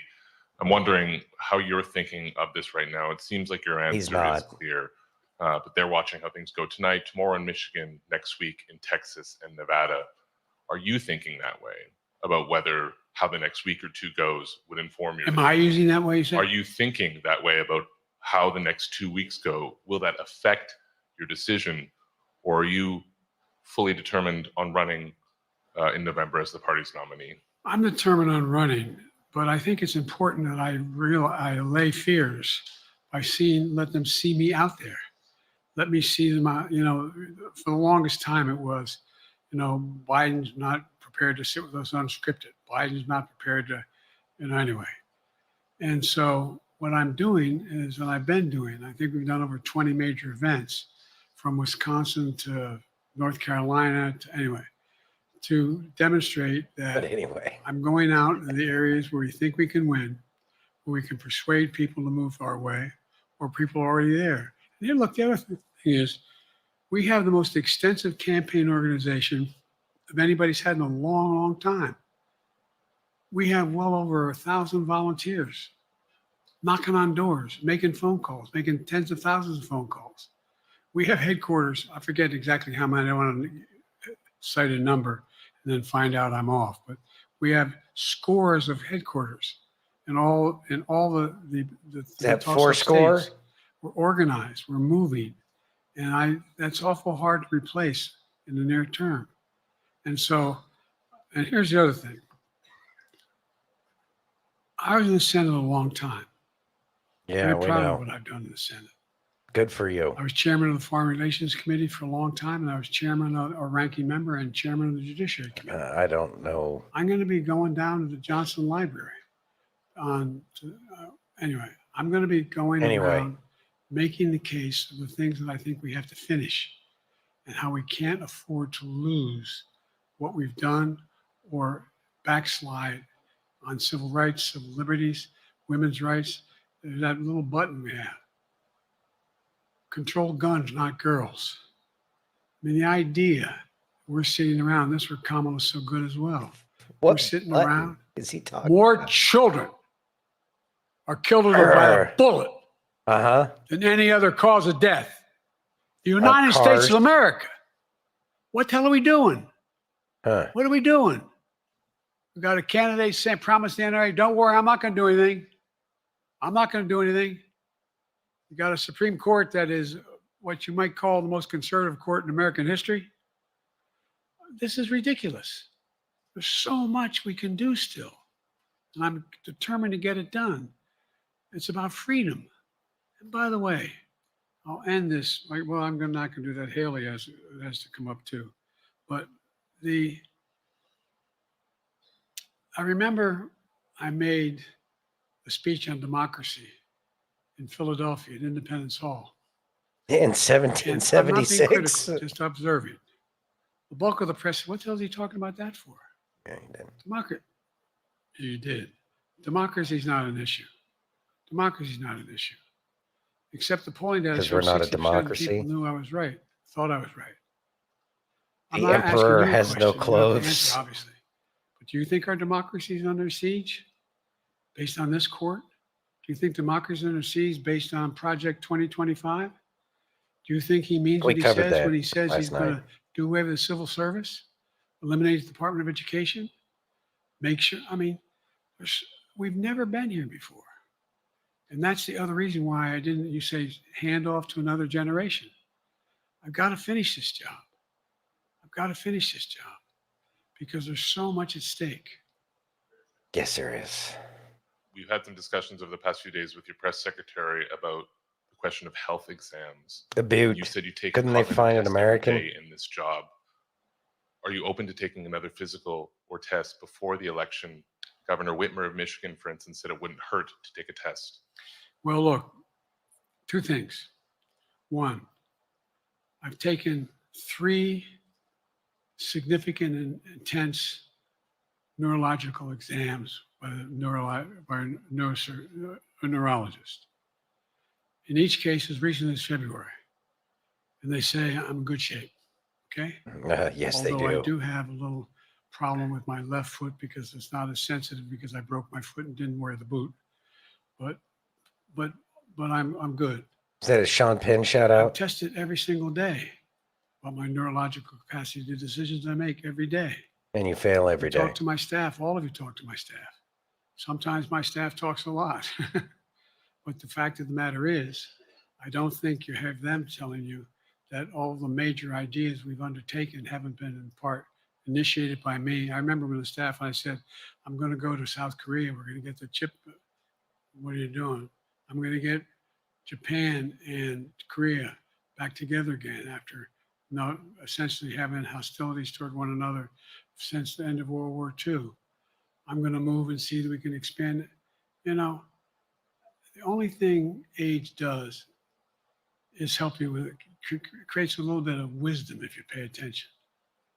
And so the point I'm making is, I think it's important that if the neurologist tells me he thinks I need another exam, and by the way, I've laid every bit of the record out. Hadn't hidden a thing. You ought to ask Trump for his, okay? I laid it all out. And every single day I'm surrounded by good docs. If they think there's a problem, I promise you, or even if they don't think it's a problem, they think I should have a neurological exam again, I'll do it. But no one's suggesting that to me now. And I'll ask you another question. Nobody No matter suggests what I anything did, to you, Joe. no one's going to be satisfied. Did you have 7 docs? Did you have 2? Who'd you have? Did you do this? How many times did? So I am not. Get to number opposed 2, when Joe. Doctors tell me I should have another neurological exam. I'll do it. But that's where I am. Haley Bull, Scripps. Thank you, Mr. President. You said you're making decisions on a day-to-day basis when it comes to support for Ukraine. Does that mean you have not closed the door on further considering lifting restrictions for US-made weapons inside Russia? And if I may, your convention is coming up where your delegates are pledged to make you the official nominee. If they have second thoughts, are they free to vote their conscience? Obviously, they're free to do whatever they want, but I got overwhelming support. Overwhelming support. I won, I forget how many votes I won in the primary. Overwhelming. And so tomorrow, if all of a sudden I show up at the convention, everybody says, we want somebody else, that's the democratic process. It's not going to happen. Not going to happen. They vote for someone else? Sure. Look, I'll end this with this. I served in the Senate a long time. We've heard that, Joe. I understand the impetus of candidates running for local office, Define impetus. and whether they think the topic can help them or not. In my state of Delaware, which was a very, at least it was a red state when I started, in terms of where you now talk red and blue.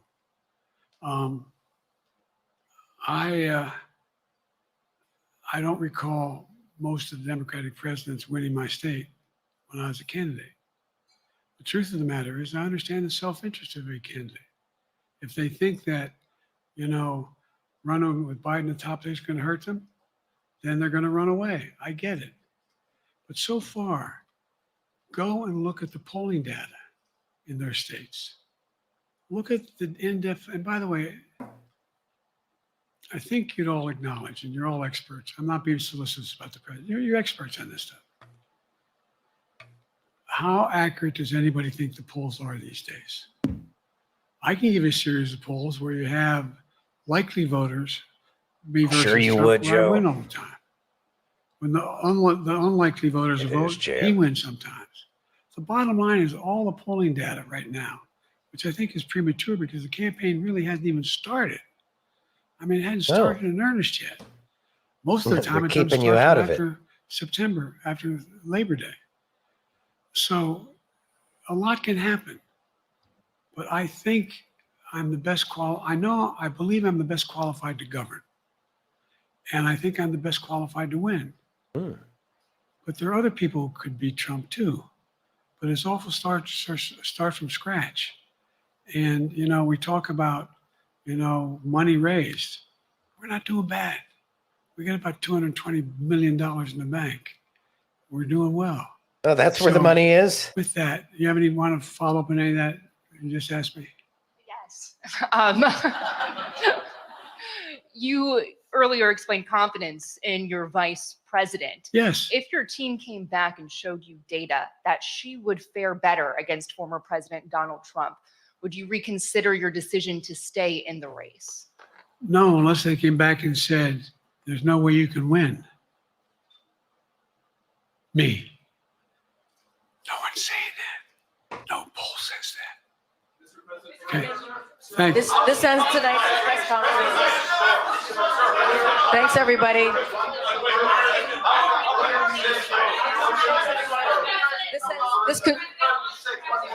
This concludes. Vice President Harris as Vice President Trump. Right now, Donald Trump is using that to mock your age and your memory. How do you combat that criticism from tonight? Listen to him. This concludes tonight's press conference. Thank you, everybody. Thanks, everyone.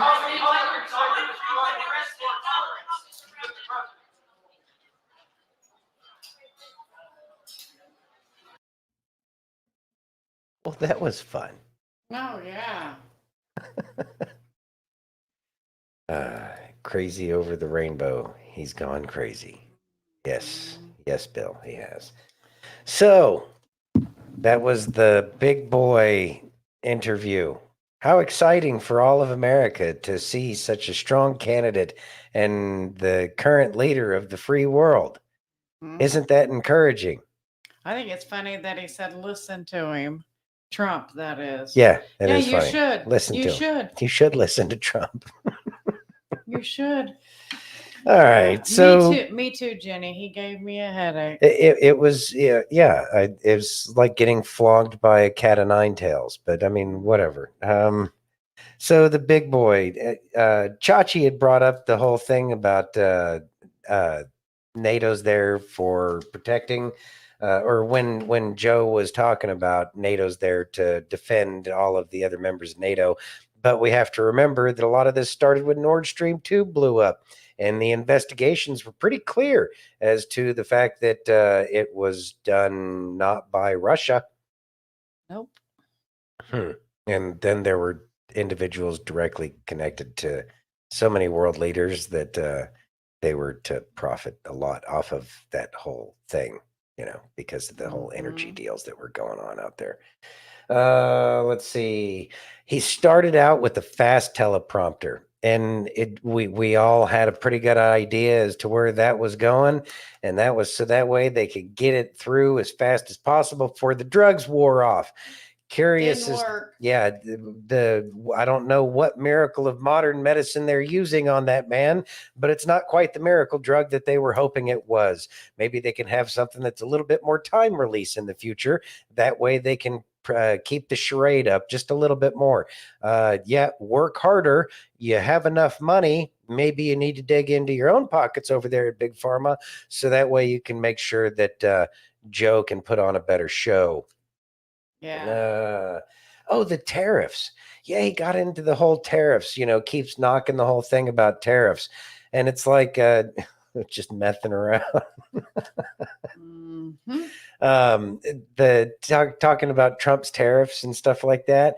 And it's like, well, yeah, I do think that imported goods we should have to pay more for imported goods. Like Juan Deere, since apparently John Deere left America and went to Mexico, we're just going to go ahead and call that one Juan Deere. And you can get your green farm equipment from Mexico now. And great job. Oh, good job, UAW, on supporting the president that's taking something like John Deere out of the country. Yeah, that makes perfect sense with the whole manufacturing, being lost of, I don't know, maybe it's not an auto of any kind that you might care about. Let's see what else. The Dark Brandon shtick, he tried it again while he was all methed up, and it just, what can you say about this?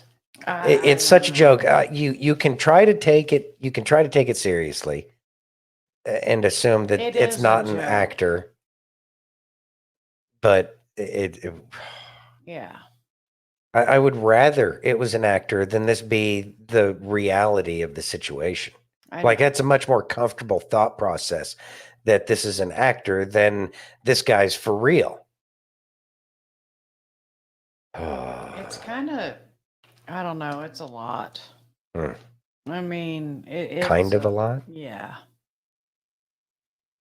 I mean, if anyone plays a drinking game with him, you'll lose. short amount of time, you're gonna have alcohol poisoning. And then they tried to do the whole multi-part questions for him as well. I know. Like he was going to be, come on now, press. Y'all know better than this. Y'all know better. It looked like you had about good, solid, long 20 minutes where he could have done multi-part questions. If you wanted to try something different, meth them up on one day, do all the speech on a video, play the video, and then have them methed up to come out just to take the questions and then let them go away. If y'all needed any ideas, call me, might, work something out as to how y'all can fleece the American people with this fake shit that you've been putting on all of us for so long. I don't know. Absolutely. He's frustrating. He really is. He couldn't even answer one question, let alone a multi-part question. I know. So they tried. They tried their best, and Big Boy didn't show up. No, he did not. So, you ready? Because we have some other things we need to. Yeah, we should. So, moving along. Democrats are turning on Democrats. No way. Earmuffs. We've been talking about that for a while. Ready? Yes. Well. Well. I'm just over here watching the Democratic Party turn right in on itself every single day. It implodes more and more every day. You're basically the Ocean Gate Party. I'm drowning, man. The celebrities ain't even riding with Biden. George Clooney basically told him to go to hell. He's gonna have FJB merch. Nancy's saying it without saying it. She finally woke up, set the bottle down. Senators, congressmen, everybody saying step aside for our country, for our children. Clooney burned him up at a recent fundraising campaign, raised over $30 million for the Biden campaign. A campaign that's not campaigning. Where'd the money go? But you don't want to talk about that. Let me quote Clooney. This is not the Biden of 2010. This isn't even the Biden of 2020. End quote. The Biden campaign clapped back. Well, of course it did. Because you would run this country into the fucking ground. And that is my problem with Democrats. You are spiteful as motherfucking fuck. You would destroy everybody and everything just to keep Trump out of office. But you'd rather have Roomba Ron, Bozo Brandon. This man can't even tie his own goddamn shoelaces. His own party is turning against him. And he still won't drop out. Y'all have created a fucking monster with Biden. This is why Democrats do not need a place in power. Y'all just need to be consulted. The fact that you all are just now waking up to the shittery of the last 4 years? Oh yeah, well, it looks like there's a decline, yeah. Well, no shit, Sherlock. Bitch, like it just fucking happened? This recent presidential debate that Democrats can't quit talking about? We've been trying to tell you this for 4 years. I don't know if y'all are just that damn dumb, just that damn spiteful. I told you so will never be a fucking enough. Do you fucking hear me? It will never be enough. How do you all not see what's right in front of you? How y'all put one of your 3 faces on every day? Can you even see your own reflection in the mirror? Are you that blind? Everybody else done been seeing it. So do tell me what's wrong with y'all. I don't want to hear they both suck. We know which one can't fucking function. It's time you all fucking admit that. There is no comparison between the two. If George Clooney can fucking do it, baby, you got this. Take the blinders off. Get your head out the fucking sand. Why you all gotta be so fucking ignorant? Smartest people I know, dumb as hell. Can't see what's right in front of your face. We have a saying here in the South. If I'd have been a snake, it'd have bit you. It's too daggone late then. When you can't see what's right in front of you. John Kim Paul Pierre gets up there, don't say shit. Y'all praise her, fuck, we know why. And it ain't cause she's good. She ought to be ashamed. Trying to set the minds of American people at ease. You gotta have a mind to set one at ease. Telling lie after lie after lie. After lie after lie after lie. Lie. Joe Biden and his team of liars. Cause Taylor Swift made him some fucking cookies? Well, whoop-de-doo. That's who the fuck I'd listen to. Couldn't pick a man if she tried. But the man she endorses matters. What, you mad you can't kill babies? Or fucking sport as a pastime? Oh no, the restrictions. Yeah, bitches, we got speed limits too. If you wreck and kill a pregnant woman, you breaking speed limit at Mock Jesus, that's a double homicide. You do the math. Some restrictions are good. Majority of abortions are by choice because of financial strain. Now look at your president's economy. It's a vicious cycle. Stop being whores. That's the only reason y'all want to vote for this man. But you can whore it out and put your baby in the blender when you want to. Or is it because people like Harry Sisson says he's a good fella? Everybody a good fella when they line in your pockets and paying your bills. Oh, it's because the news told you he's bad. Rosie's sister under the desk. Yeah, we know about her. She and all the group photos. And when it comes to the news, money talks, the truth walks. Y'all is as gullible as the damn comes. If y'all wasn't party whores, you'd have seen this shit in an instant. Democrats need to go to the optometrist. Get you some prescription eyeballs. Not waiting for the news and the celebrities to fucking tell you. After that, you need to schedule a neurology appointment. Fix them wires that short-circuited. Don't see Biden's, you'll get a clear picture of health. Even if your head itself is fucking missing. When are you all going to wake the fuck up? At what moment in the fucked up timeline are you going to say, I was wrong? I fucked up with Joe. I made a mistake. He sucks ass. He's running this country in the ground. He ain't mentally fit to be president. I was wrong. And this ain't new. I need you all to say that. You need to start practice saying it in the mirror every day so it becomes comfortable for you to accept. Time is running out. The Biden campaign is like mosquitoes right now. You can't get rid of them. He has literally almost no support. Hell, I'm not even sure he knows he's still running. He making important decisions like which pudding I'm eating. Refuses to leave. You step down. That's nothing but toxic ego and toxic pride. Combine that, he don't even know when the fuck Sunday comes now. He's run his turn. He's fucked everything up. It's time for this man to go and take his fucking circus with him, including the political hyena, Vice she who cackles too motherfucking much.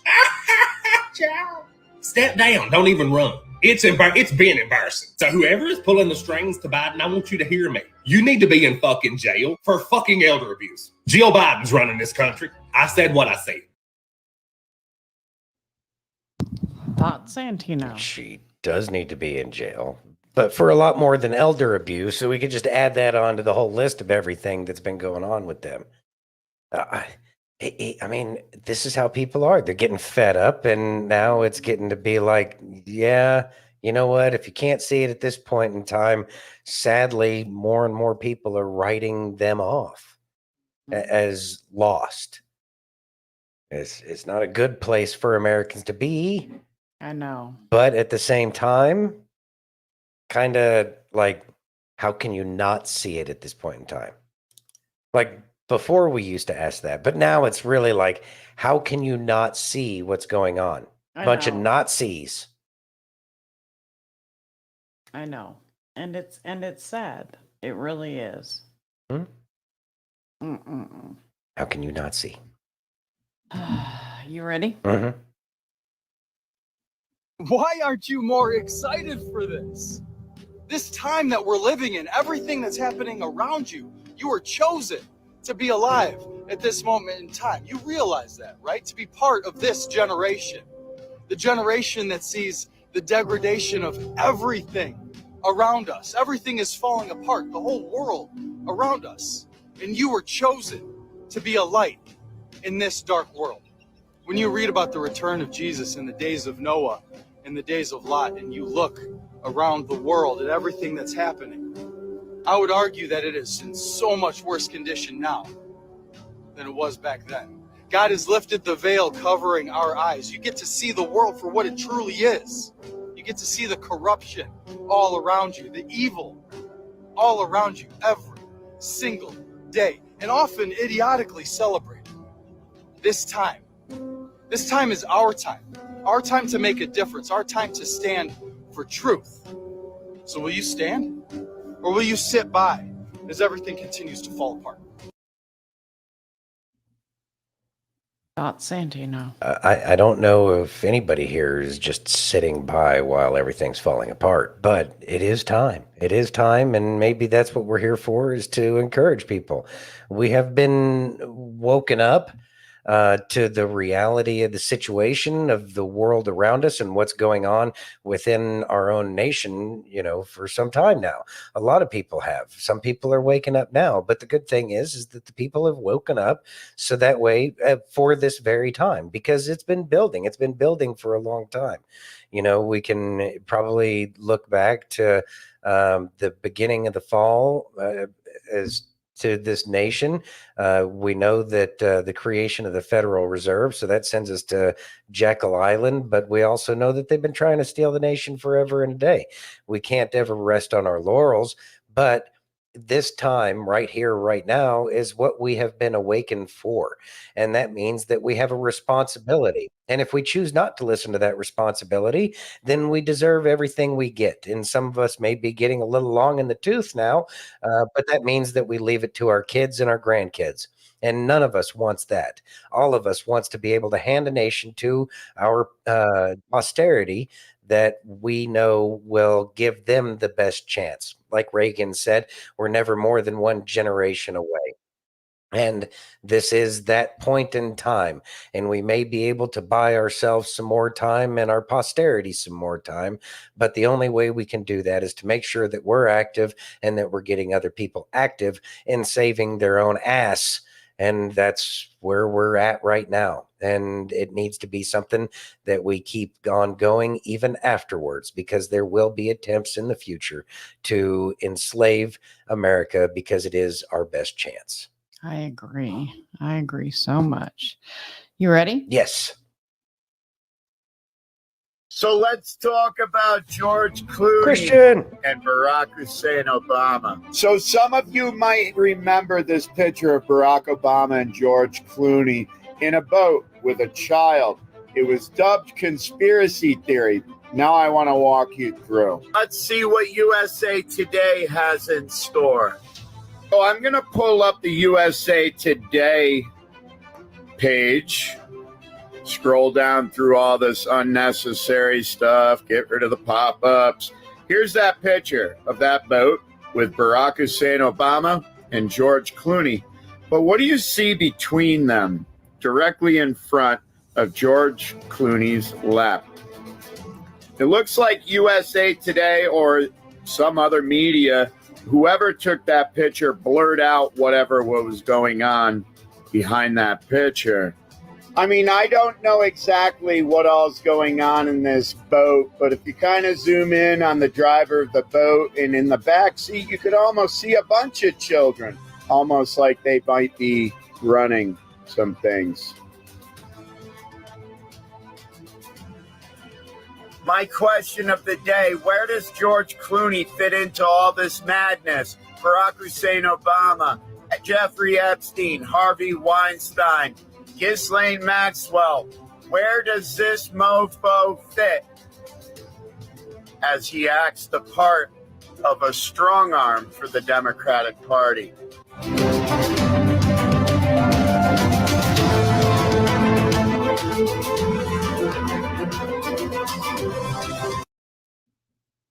Thoughts, Santino? They're losing control of the narrative, therefore they must do something about it. And so they make it as they have a little bit of truthful there by having 2 pixels. But obviously we recognize that they're trying to hide something. That could be beneficial to help people see why are they blurring this out. And then we show them that, and then we show them the real picture. We know we can find the pictures out there. If I'm not mistaken, it's in the Q drops, and you can find it there. I haven't had a chance to look that up at this point in time. You know, by the way, shout out to Christian. Guy's an amazing truth teller, and truly grateful that, you know, he's been out there for a long time trying to get the truth out. That's amazing. That's awesome. But you know what? This is one more thing that lets me know that they're losing control of the narrative. They're trying to regain control. Don't let them regain control. Hold their feet to the fire. If somebody says, well, the USA Today says, yeah, let's look at that article. Oh, yeah, there's some holes in that that problem that you're showing me there. I see more problems with this article than I see help. Seek help. Yes. Because sadly, those children couldn't. Exactly. Well, we can't wait for him to come back on, Jenny, because he's absolutely amazing. Yeah, that's awesome. And him and Santino have such great conversations.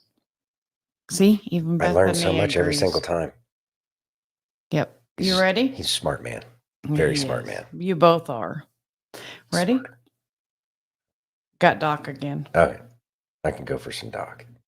You know, I love meeting fans out in public. But next to that, I also love running into these leftists. I love it. Because I'll stand them up. And they're trying their hardest to make sure that I don't notice them. And I just simply, kindly look at them and say, hello, friend. You look familiar. Haven't I seen you someplace before? I just have a familiar face, I guess. Wait. I know you.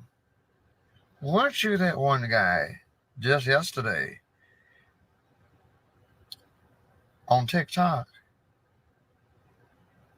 I believe that's you. You look awful familiar. You look just like him. Saying it, what was it you said? Wait a minute. Oh, that my mother was my father's sister. Something about me being a fascist.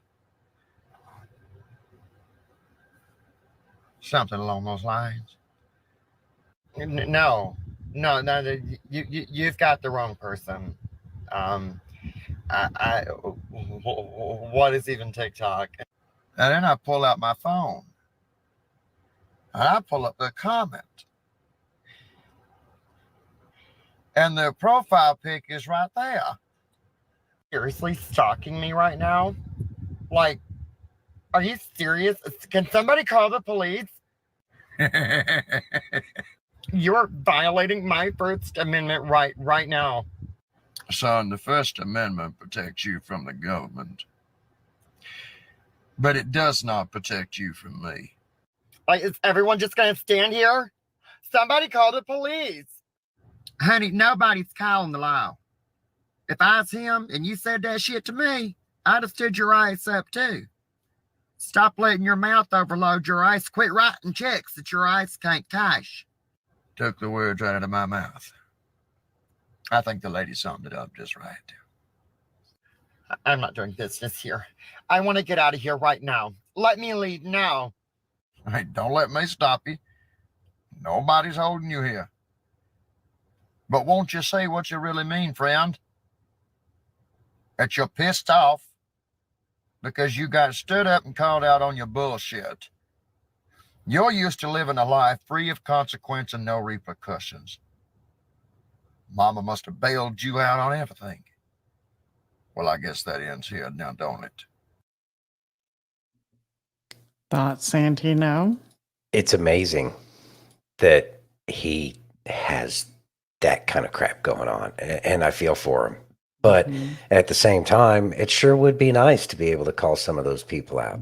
Mm-hmm. You know, oh, you had something to say once upon a time. Isn't that interesting? Yeah, big, you know, talker behind a keyboard. Don't let your alligator mouth overload your hummingbird ass. That's how I always heard it. Yep. Well, that's another thing that they're going to be finding out is that, yeah, you can't say that stuff in real life because at some point in time, you're not going to be protected for being an ass. And that's kind of what's been going on for the longest time. Exactly. Accountability. It's coming. It has to. It is. Yeah. You ready? Yes, I am. Okay.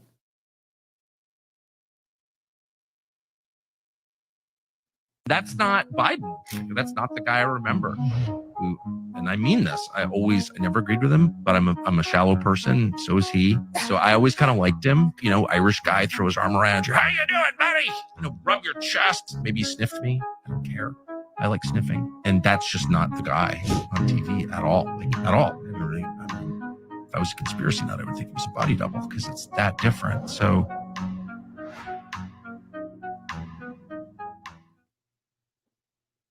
thoughts? You can't even call that a soft disclosure. Like that's just he's coming out and saying it. Just about.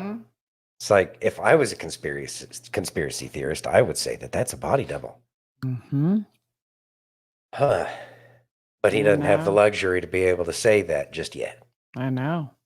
It's very interesting, isn't it? That is very interesting. But we are being told the truth, and more often, we know it's a body double. It just can't be. He's changed too many times. That's my position, actor. Yeah, pleased to be wrong. I would. I don't even know if I would please to be wrong. I would rather that it is an actor because that means that there's some measure of control. If this is actually the actual Joe Biden, we're a lot more screwed than we think we are. Mm-hmm. But yeah, it is all coming out big time that he is an actor, that this is a movie. It is. It's quite terrifying that people would be comfortable with this. I know. And vote for more of it. I know. That's what's scary. Yeah, that is scary. Mm-hmm. You ready? Yeah. Everybody's a warrior in their own lane. And it's time for men to stop being so fearful and passive and rejecting responsibility because look where we are as a nation.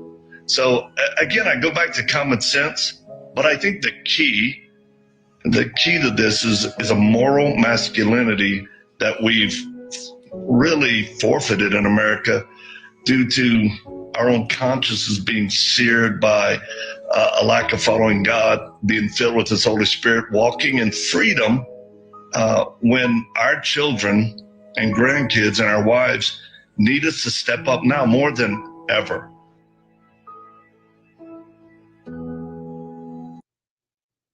Thoughts, Santino?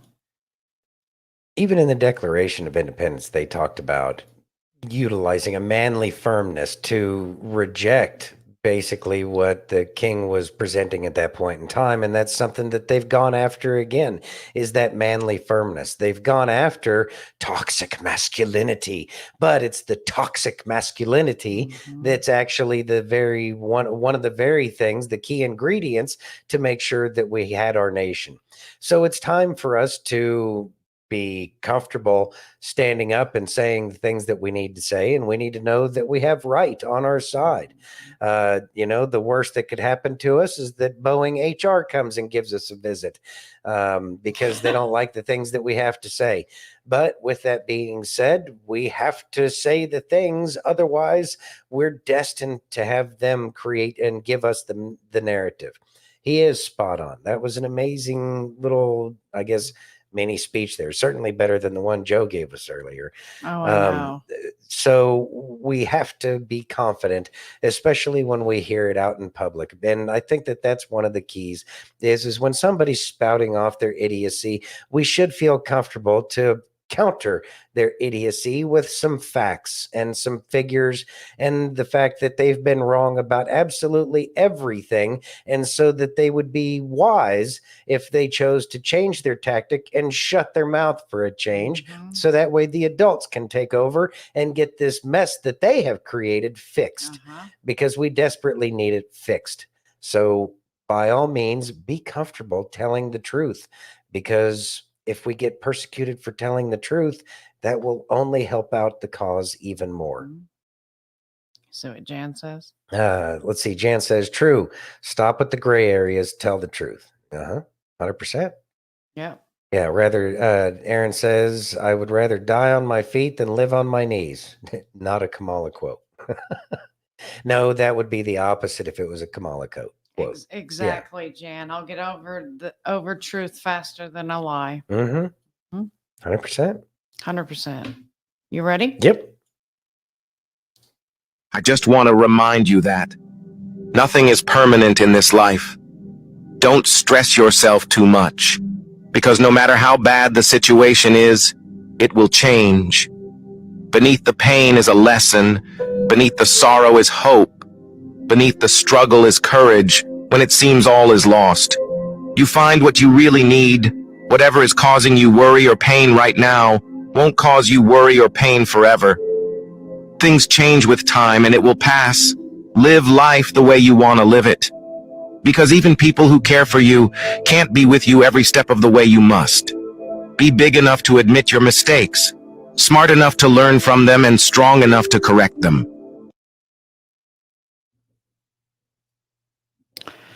So, when I was listening to that, I was like, you know what? It's so true. And I am one of those people that I admit my mistakes wholeheartedly, because I learned a long time ago, I'm not perfect. And I tell people all the time, like even when I'm having a job interview and they ask, certain questions about, what's the worst mistake you've ever had? I'm open and honest about it, because here's the thing. I'm not perfect. There was one perfect person on this planet and they crucified him. None of us are perfect, but there are so many people that walk around and think that they are perfect because they let their egos take over. You can't do that. You have to know that you're not perfect and that it's okay. It really is okay not to be perfect. And it's okay to make mistakes. The important thing is learning from those mistakes.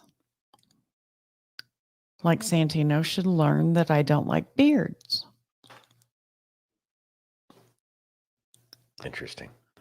But I digress. And another thing that was said in there is not everything's going to stay the same. Even right now with Biden or whoever's playing Biden, he's not going to always be there. Everyone needed to see this so that they could see how bad it could have been with Hillary. So just know we are going to make it through. God wins in the end. and learn from your mistakes and know that everything is going to be amazing. And that's why we're all here together. Any seasoning? It was beautifully said. Beard boy. There's nothing wrong with the beard. Whatever. Wait, that was yesterday. Mm-hmm. Yeah. Don't start that again. Fine. Don't start that either. Okay. I honestly, I really don't have much of anything to add. You said it wonderfully.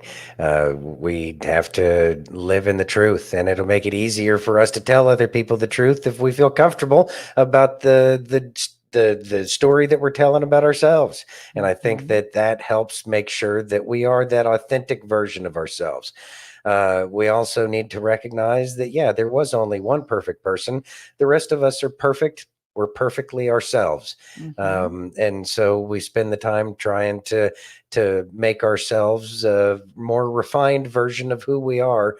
But we understand that that we are perfectly imperfect, and that it all works when we work together. Yes, absolutely. Thank you, Denise. And we should absolutely tell each other the truth. And in the winter time, for a little bit, I don't mind the beard that much.